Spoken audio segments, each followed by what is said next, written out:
अस्सलाम वालेकुम। आज जो रेसिपी शेयर करूँगी वो है बीफ पसंदे।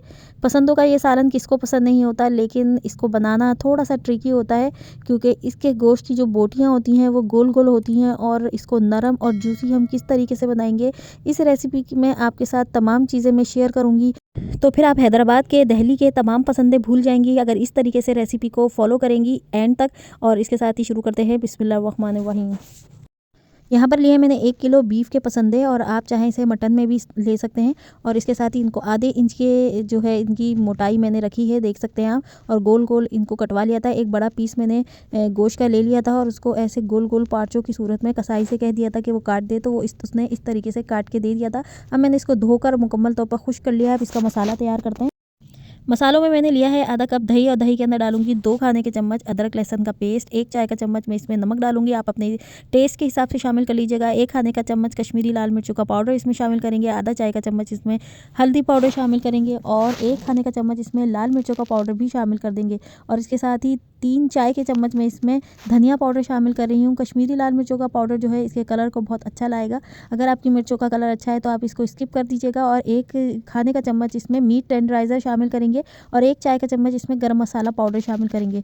बहुत ही बेहतरीन रेसिपी है। मीट टेंडराइज़र जो है इसकी जगह आप कचरी पाउडर भी इस्तेमाल कर सकते हैं या कच्चा पपीता भी इस्तेमाल कर सकते हैं। आपने ये तमाम चीज़ें दही के अंदर अच्छे तरीके से मिक्स कर देनी है।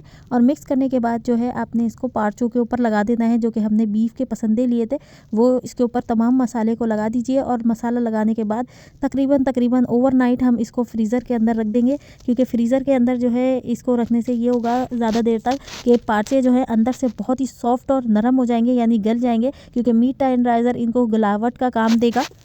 पार्चों के अंदर कचरी लगाना बहुत ज़रूरी है या मीट टेंडराइज़र लगाना बहुत ज़रूरी है, क्योंकि इससे ये अंदर तक सॉफ्ट, नरम और जूसी बनेंगे। वरना आपसे ये बोटियाँ जो हैं कुकर के अंदर आप गलाएंगी या ऐसी देगची के अंदर गलाएंगी तो ये इस शेप में कटी हुई होती हैं कि जो है टूट जाएंगी। क्योंकि हम पसंदों का सालन बना रहे हैं, इसलिए यहाँ पर लूँगी मैं 1 कप के करीब तेल और तेल के अंदर डाल दूँगी पसंदे, जिसे मैंने ओवरनाइट के लिए फ्रिज में रख दिया था। इसके बाद मैं इसको देगची के अंदर गर्म तेल के अंदर शामिल कर दूँगी और आधा गिलास जो है पानी का भी इसके अंदर शामिल कर दूँगी। इसके बाद इसको मीडियम फ्लेम के ऊपर, बिल्कुल मीडियम टू स्लो फ्लेम के ऊपर मैं कुक करूँगी तकरीबन आधे घंटे के लिए। आधे घंटे में इंशाल्लाह ताला आप देखिएगा बहुत ही अंदर तक टेंडर, नरम और जूसी पसंदे आपके बनकर तैयार हो जाएंगे। अगर आपका मीट जो है छोटी गाय का है किसी, तो फिर वो और जल्दी बन के तैयार हो जाएगा, लेकिन बहुत ही जूसी बनेगा। और इंशाल्लाह ताला देखिएगा आपका पसंदे कितने ज़बरदस्त बन के तैयार होंगे। देखिए 40 मिनट के बाद पसंदे जो हैं हमारे गल चुके हैं। अब इसके अंदर मज़ीद हम खुशबूदार मसाले शामिल करेंगे। लेकिन इससे पहले अगर रेसिपी पसंद आ रही है तो उसे लाइक, शेयर एंड सब्सक्राइब कर दीजिए और बेल आइकन पे भी प्रेस कर दीजिए।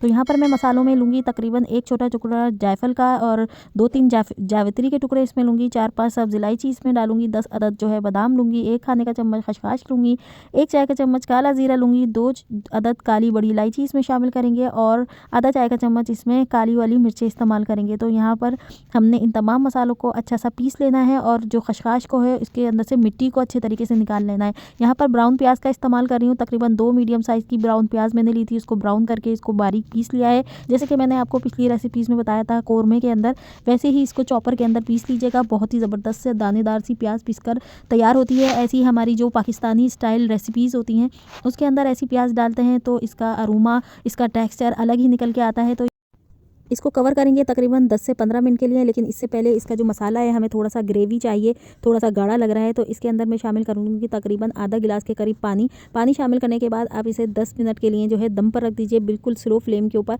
और इसके बाद ये पकेगा और पकने के बाद इसका प्याज और जो हमने खसखस और खुशबूदार मसाले डाले हैं वो सब इसके अंदर जो है गोश्त के अंदर चले जाएंगे और मज़ेदार सी खुशबुएँ आने लगेंगी। बस यहाँ पर इस चीज़ का ख्याल रखिएगा कि मीट टेंडराइज़र इसके अंदर ज़रूर शामिल कीजिएगा, क्योंकि इससे जो है गोश्त बिल्कुल एंड तक जूसी और नरम हो जाएगा। और इसके साथ ही इसके अंदर खसखस जब आप डालें तो उसे अच्छी तरीके से साफ़ करके डालिएगा, क्योंकि खसखस के अंदर होती है मिट्टी और मिट्टी आपके सालन को जो है ख़राब कर सकती है। इसलिए अच्छे तरीके से इसे धोकर खसखस को शामिल कीजिएगा। जो नीचे खसखस बैठ जाती है उसके अंदर मिट्टी होती है। तो आप देख सकते हैं मीट टेंडराइज़र की वजह से ये कितना सॉफ्ट, जूसी और नरम बनकर तैयार हुआ है। दिखने में जितना ये ज़बरदस्त लग रहा है, खाने में बहुत ही ज़्यादा टेम्पटिंग है, बहुत मज़ेदार है। तो इसी तरह पाकिस्तानी फ़ूड, इंडियन फ़ूड और हैदराबादी फ़ूड की रेसिपीज़ आपको मिलती रहेंगी। और लाइक, शेयर एंड सब्सक्राइब कर दीजिए चैनल को। तो इजाज़त दीजिए, अल्लाह हाफ़िज़।